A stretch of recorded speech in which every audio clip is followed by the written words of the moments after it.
হাওড়ে ঘুরতে গেলে কিছু সচেতনতা অবলম্বন করলে আমরা আমাদের প্রকৃতিকেও বাঁচাতে পারবো, তার পাশাপাশি আমরা হাওড়ের যে সৌন্দর্য আছে সেটাকে উপভোগ করতে পারবো। কিভাবে? নাম্বার 1, আমরা লাউড স্পিকারে যেসব গান বাজনা আমরা শুনি এনজয় করার জন্য, রিফ্রেশমেন্টের জন্য, সেইগুলো যদি একটু অ্যাভয়েড করা যায়।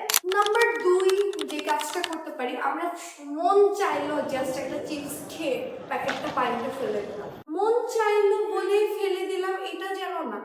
আমরা ওই প্যাকেটগুলা নিজেদের কাছে রেখে যথাযথ স্থানে যদি আমরা ডাম্প করি, তাহলে আমাদের হাওড়ের পানিও দূষিত হলো না প্লাস্টিক পলিউশনের মাধ্যমে। আর দ্বিতীয়ত, আমরা সাস্টেনেবল বোট রাইড করতে পারি।